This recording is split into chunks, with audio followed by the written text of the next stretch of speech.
Hello everybody, it's Richard here from Richest Gaming, and today I'm playing the Lucky Dime Caper starring Donald Duck for the Sega Master System.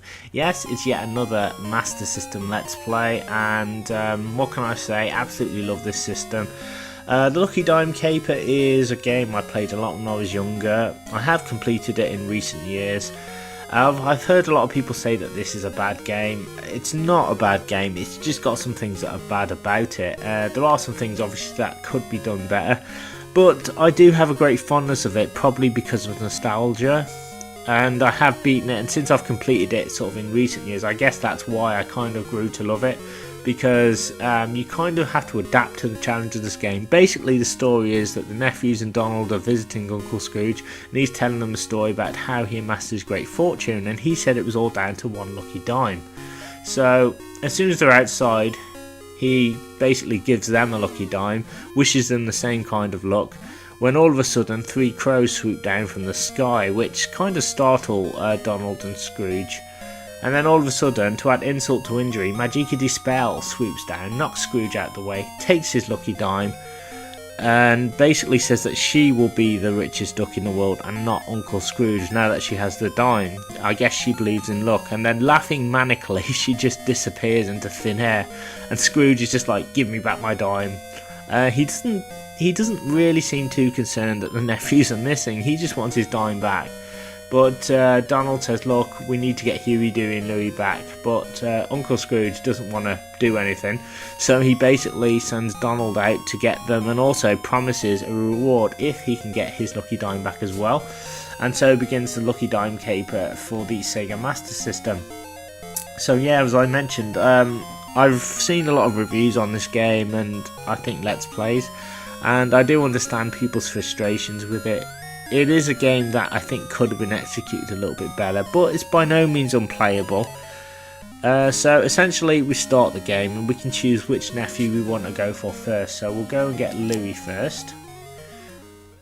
So we'll do it all in order, and we're starting off in, I think it's the woods first. And it's jolly and it's ambient. Donald gets a weapon on here, which I think is really good. He does feel really kind of stiff, and he can't control his jump in midair either too much. So everything has to be so precise. So the developers basically made everything, you have to be so exact with everything that you do. And the hit detection's really off as well sometimes. And there are a few unfair hazards in this game that will just drive you crazy, but for every 2 enemies that Donald destroys, he will get a power up or an extra life, and these range from weapons, diamonds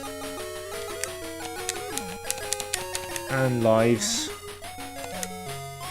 power stars as well. So I was just trying to think now, what else do you get? So for every 5 power stars that Donald gets, he will become invincible. The invincibility lasts for about 12 seconds, so it's really kind of pointless. But I guess it will help you get out of a tight jam if you need it.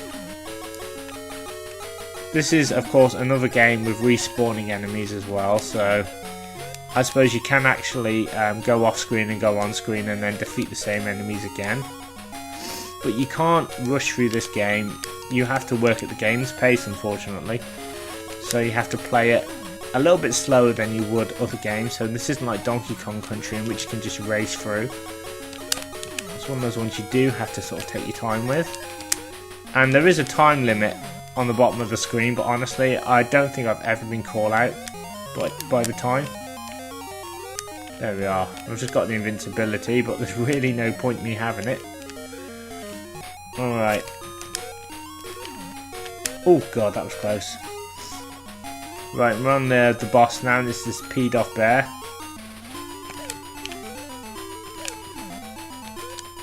So just whack him with the mallet, bounce off his bonce. Oh, I think I'll just do that, play it safe. So yeah, like Castle of Illusion, there's a boss at the end of each level that you have to face.